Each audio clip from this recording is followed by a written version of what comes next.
My Lord Mayor, Your Excellencies, Your Grace, my lords and gentlemen, and ladies and gentlemen. You, my Lord Mayor, with that courtesy which is traditional among the holders of your great office, I propose the health of His Majesty's ministers in terms which are all the more gratifying to our ears because they form a marked contrast to the valuation which has been put upon our services by some less partial observers.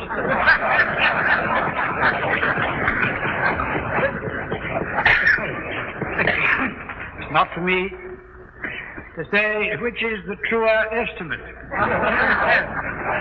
but I may at least thank you, my Lord Mayor, for the discrimination with which you have dwelt upon our achievements and passed over our shortcomings, if we have any. And I must express my unqualified gratitude to this company for the magnificent reception which they have given to the toast. I recognized in that demonstration just now a more than usual warmth and enthusiasm. And I think I know what it meant.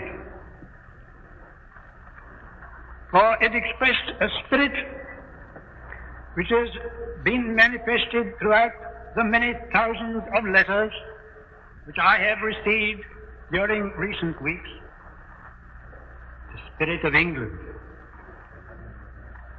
Thankful to have been spared the ordeal which came so close, but ready now to answer any call which their country may make upon them, in order that she may face the future with equanimity.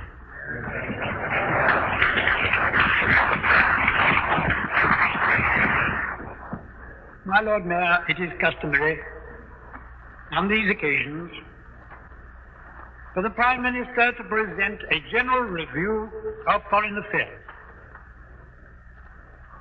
But I hope I shall not be thought discourteous to any nation or unmindful of those with whom we have specially friendly relations, if tonight I depart from this practice and confine myself to a strictly limited field. For unless I did that, I should be unable to deal as I should wish with the subject which is uppermost in the minds of most of us, and perhaps of those who are listening to me in different parts of the world. I mean, the significance of the events which culminated at Munich. Now, I am speaking tonight to an audience vastly greater than that which I see in front of me. There will be many among them who have approved what I have been trying to do. There will be many who think I ought to have done something quite different. There will be many who think that they have sufficient knowledge to form a sound and considered judgment upon these events. But I think probably the great majority do not fully understand the situation and would welcome a little guidance, because they feel that what has happened, and still more what is going to happen, must vitally affect their interests and that of the generations which are going to come after them. And it is to those people in particular that I want to speak tonight. And since, as I'm not infrequently reminded, I am no orator, I shall use such plain and simple language as I can command. First of all, I would like to get rid of the idea that at Munich there was a clash between different systems of government, and as the result was a victory for one side or the other. Now, of course, you always get enthusiasts who are more royalist than the king and who make claims which are in no way sponsored by their own leaders. They are like the claims which are put forward in wartime, when, as you may read any day now in our newspapers, both sides declare that in the same action they inflicted a crushing defeat upon their adversaries.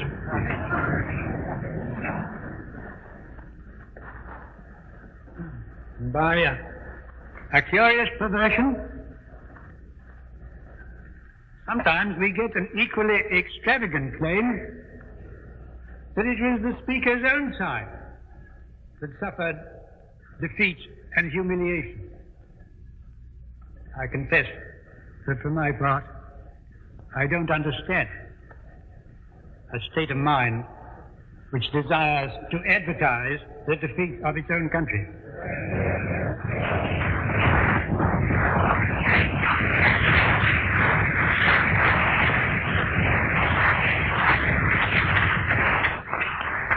But at any rate, I, who happen to be there, can tell you that at Munich there was no clash, and there was no question of victory or defeat for either side. And I think if we are wise, we shall find that one of the most gratifying features about Munich was that it was demonstrated there that four great powers owning different systems of government were able to sit down together and agree without quarreling upon the main outlines of a settlement of one of the most thorny and dangerous international problems of our time.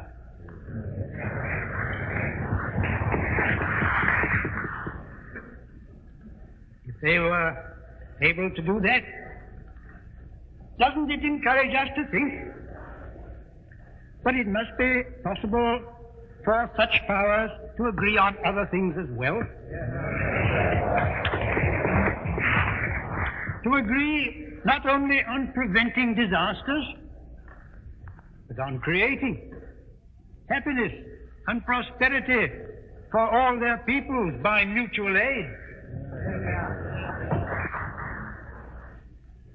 For every leader in every country, whatever may be his political creed, must surely put as the first of his aims the improvement of the lot of his fellow creatures. In such meetings, personal contacts are made which may prove of the greatest value. In the days before the date at which most of our modern history books begin, it was possible for a nation to live in isolation and to develop its civilization without interference from outside. But today, we must all of us take account of our neighbors. And unless we can learn to live with them, unless we can find some understanding of their ways of thought, we shall never make real progress or secure stability for ourselves.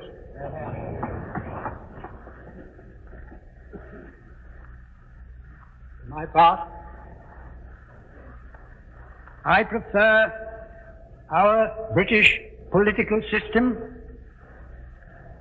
with the wide extent of freedom which it gives to the individual.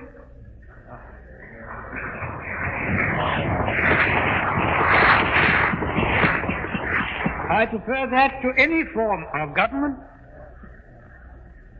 which subjects the will of the individual completely to the authority of the state. Which means, of course, to the authority of those who for the time being represent the state.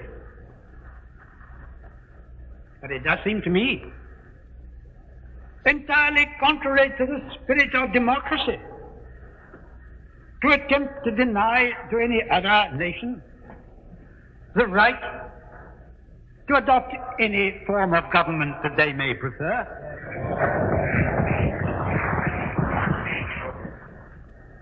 And it seems to me all the more inappropriate to do so, because history shows us that forms of government do not remain unchanged. Alterations, modifications, even reversals have taken place in every generation in some country or another, and there is no reason to suppose that even today any of us have reached a final and unalterable stage. Now, my Lord Mayor, after those preliminary observations, I would like to turn to the foreign policy of His Majesty's government. And I shall make no apology for repeating things that have often been said before, because there are some people who persist in saying that they have never been told what the foreign policy of the government is.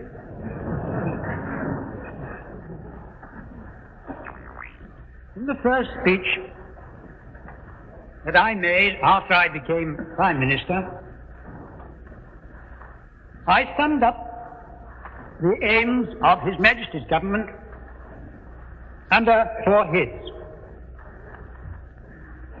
The first was to maintain peace.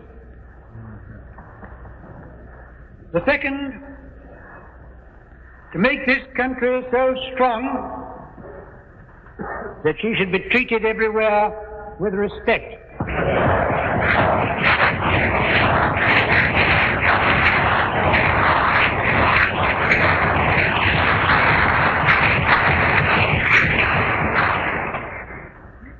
The third was to promote the prosperity of industry and thus provide employment for our people. And the fourth was to work steadily for the improvement of the condition of the people. Ladies and gentlemen, those still remain the aims of the government. And the policy of the government must be adapted from time to time to existing conditions in order to achieve them. I can only deal tonight with the first 2. But I might say in passing that they are essential to the others, for we shall secure neither prosperity nor welfare unless we have peace and the strength to maintain it.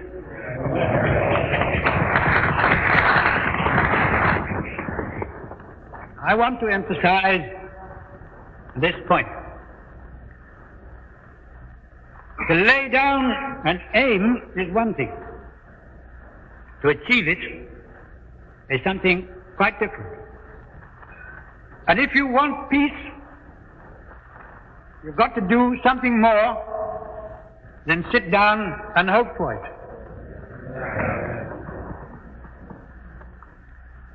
The Americans have an expression, doubtless you're familiar with it, which, as American terms so often do, conveys its meaning without explanation. They talk of a go-getter. Well, I want this government to be a go-getter for peace.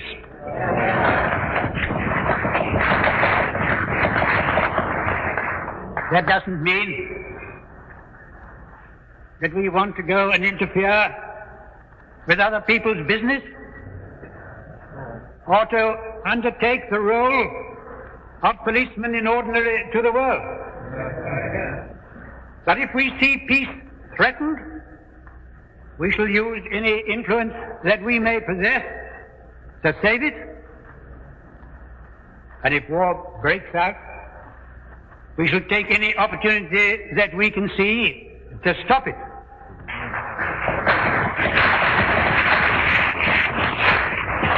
But in these days, it is difficult to confine war to the source of its origin, and once it begins to spread, it is harder still to control its boundaries. And I feel all the more convinced of the soundness of this policy because I believe that the influence which this country can exert for peace is more powerful than that of any other that I can think of. It arises partly from our geographical position, lying a little apart from Europe, partly from our widespread connections through the empire with the whole world, partly, no doubt, from the vastness of the resources at our disposal, but above all, because there is a general recognition that fundamentally what we are seeking is peace, security, and justice for all under the rule of law and order, reason, and good faith.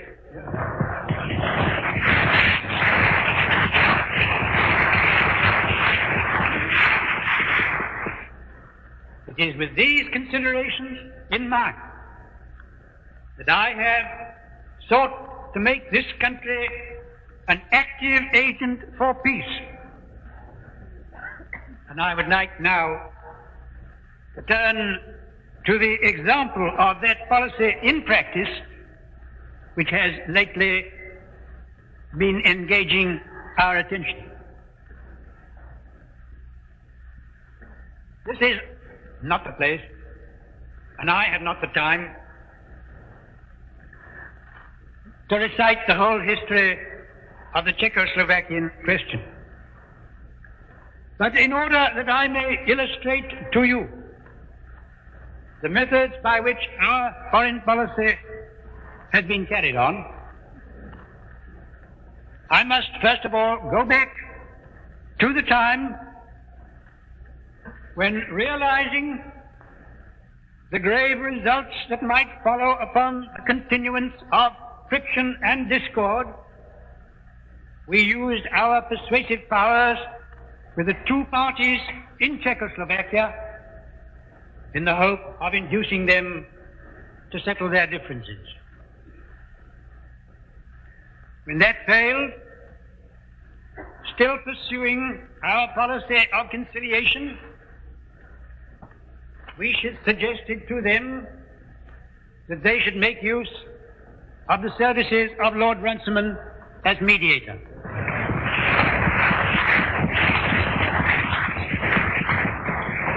And since then, and thereafter, Lord Runciman devoted all his time and his great gifts to the task of bringing the two parties together. No doubt you recollect the incidents which brought Lord Runciman's mission to a standstill. From that moment, the situation became one of increasing gravity until at last, not only His Majesty's government, but all the peoples of the world found themselves on the very brink of the abyss. Well, it's needless to relate now the steps that were taken even at the 11th hour to avert disaster. But what I want to stress to you is this: peace was not saved by words, not even by notes. It was saved by action.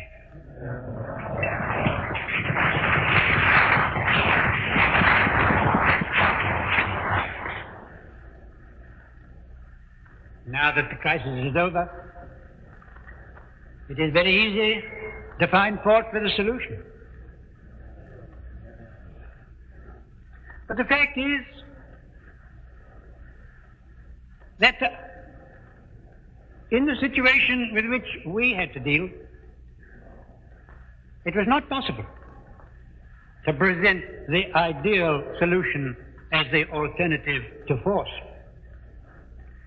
We were dealing with a situation which had arisen from forces which had been set in motion nearly 20 years before. And the surgeon who has to deal with long neglected wounds or disease must cut more swiftly and more deeply than he who is operating on the first symptom. And if the settlement at Munich imposed upon Czechoslovakia a fate which arouses our natural sympathy for a small state and for a proud and brave people, yet we cannot dismiss in silence the thought of what the alternative would have meant to the peoples not only of Czechoslovakia, but of all the nations that would have been involved. Ladies and gentlemen, I have no shadow of doubt in my mind that what we did was right.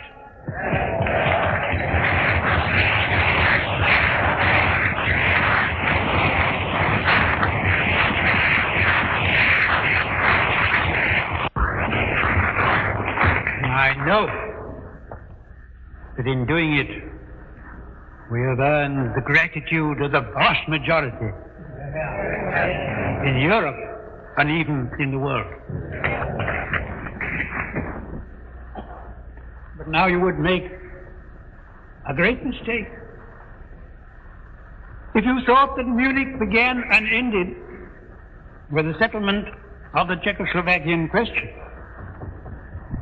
On the day after the conference was ended, I had a long conversation with the German Chancellor, at the close of which we issued a joint declaration. And I should like, with your permission, to read to you the 3 paragraphs of which it was composed, because it does not seem to me that even now they have received sufficient attention.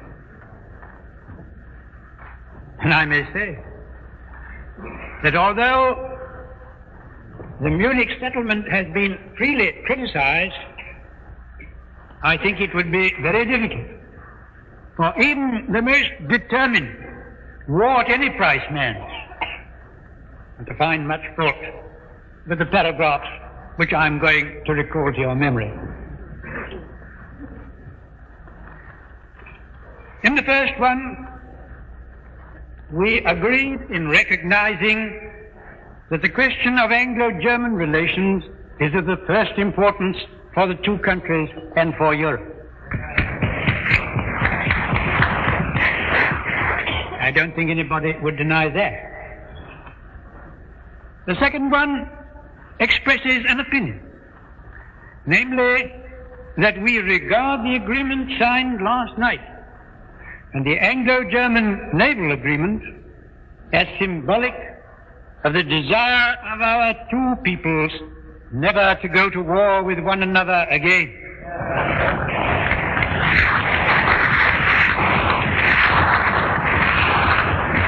And again I ask, can anybody, knowing the feeling here and knowing the feeling of the people in Germany, can anybody doubt that those words express the heartfelt desire of the two peoples? Then I come to the third paragraph. We are resolved that the method of consultation shall be the method adopted to deal with any other questions that may concern our two countries, and we are determined to continue our efforts to remove possible sources of difference and thus to contribute to assure the peace of Europe. Is anybody going to condemn that statement of policy? And yet there are some minds so saturated with suspicion that they see even in such a blameless document as that some loosening of our ties with France. What a fatuous proposition. Based on the false assumption that Europe must forever be ranged in two opposing blocks, and that it is impossible to make friends with one without becoming the enemy of the other. Ladies and gentlemen, our relations with France are too long-standing, too intimate, too highly prized by both of us to allow such suspicions to be entertained for one moment.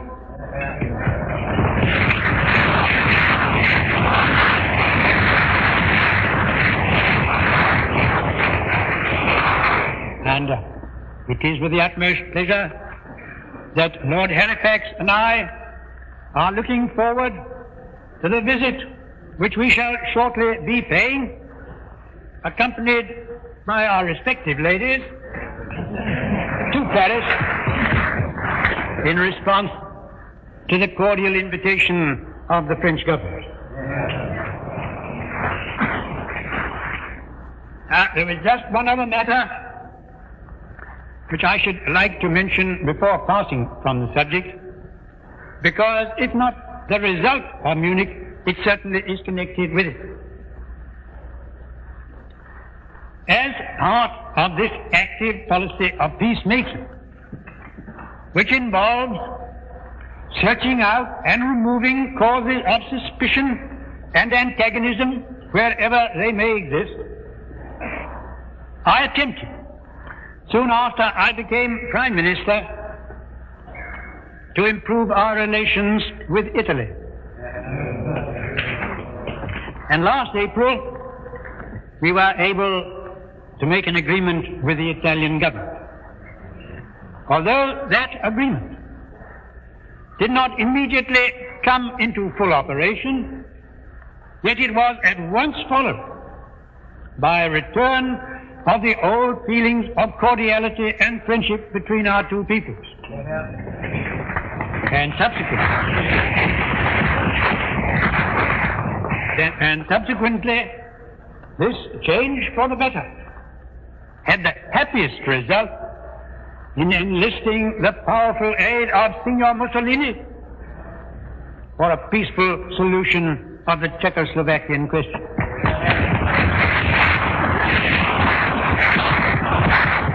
And now, since we need no longer regard the Spanish conflict as a menace to the peace of Europe, that agreement will soon be coming into force, and I am confident that it will be found to be a further advance towards that general appeasement of Europe at which we are aiming.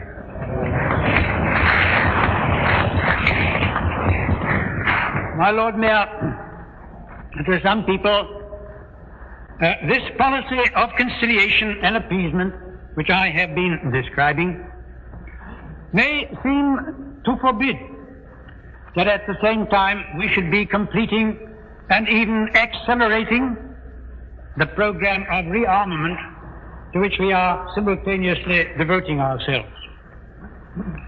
But there is really no inconsistency between the two. Ultimately, if we can get rid of suspicions, and if we can enter upon a new era of confidence, we shall all be ready to disarm together. And the sooner that time comes, the better. But meantime, we should not be serving the cause of peace by unilateral disarmament. On the contrary, we must maintain our forces at a level commensurate with our responsibilities and with the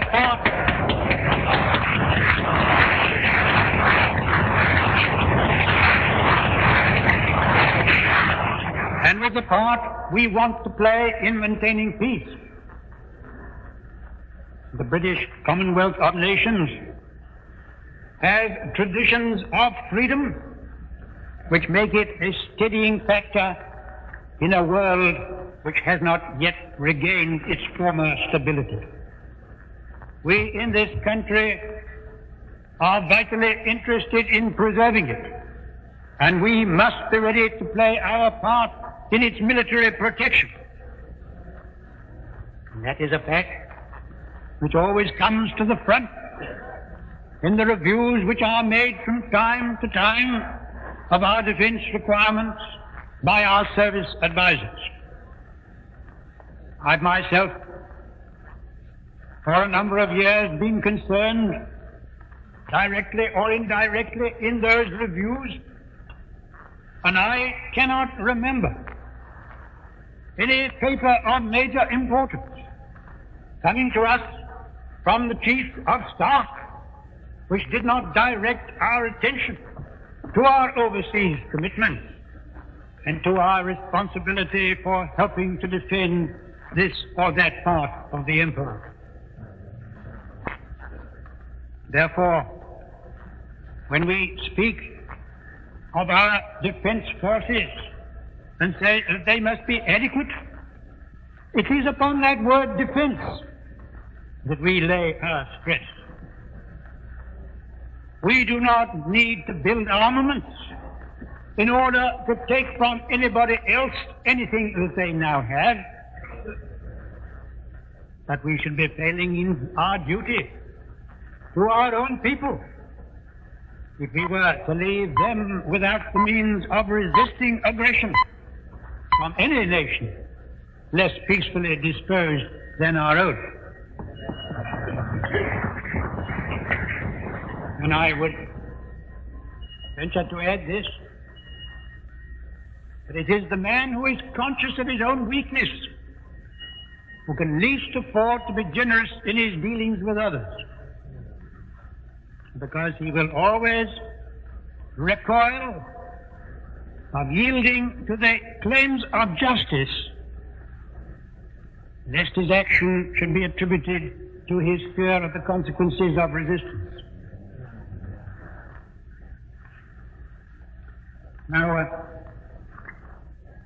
it was inevitable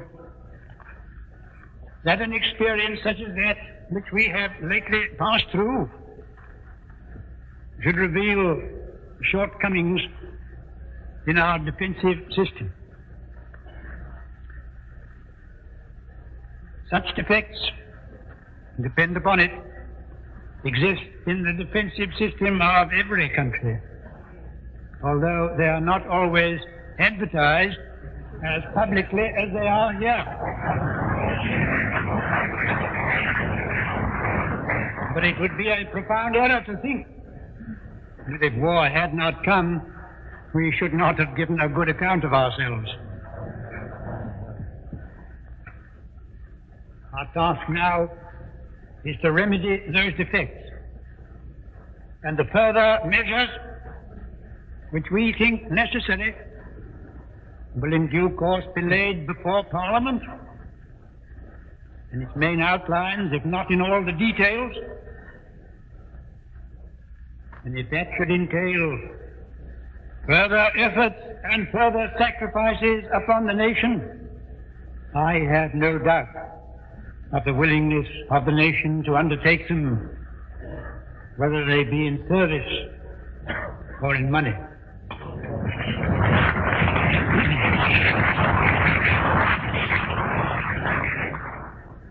I hope it is unnecessary for me to repeat here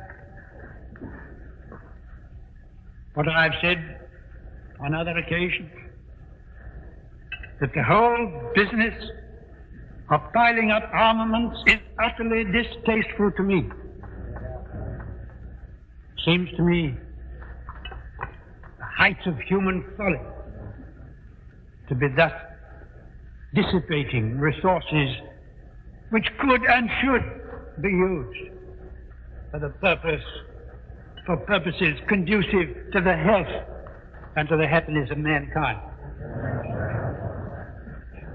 But for the time being,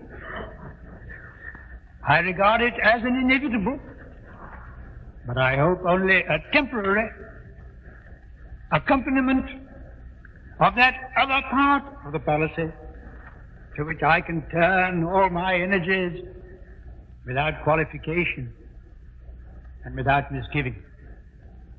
The policy of understanding and goodwill, a policy which is desired by all the peoples, a policy to which I invite the cooperation of all the nations.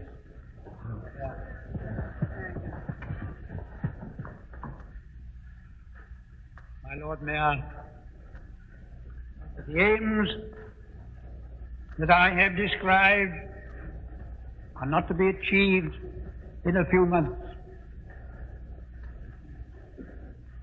They require untiring patience, prolonged effort in the face of misunderstanding, of criticism, of disappointment. They require the vision to seize every opportunity as it comes. But it is an end which is worthy to inspire that spirit of England of which I spoke earlier in the evening. For it alone can save the generation which is coming from the nightmare that has hung over us so long. Christmas is coming, and I see no reason why we should not prepare ourselves for the festive season in a spirit of cheerfulness and confidence. You here, in this great center of trade and commerce, are accustomed to watch very closely the signs of the times. I have no doubt that you have noted those favorable features to which I directed the attention of the House of Commons yesterday. The improvement in employment in this country, the check in the downward trend of commodity prices, the healthier condition of business in the United States, where transactions are on such a vast scale that they must always exercise a powerful influence on the world. And I would add to that one other consideration, perhaps more important than all, and it is that in my judgment, after the disturbances in September, political conditions in Europe are now settling down to quieter times. Therefore, I say, in this brightening atmosphere, let us not conjure up troubles which may never arise. Let us rather set about our several tasks with a determination that the new year should be more prosperous and happier than the old.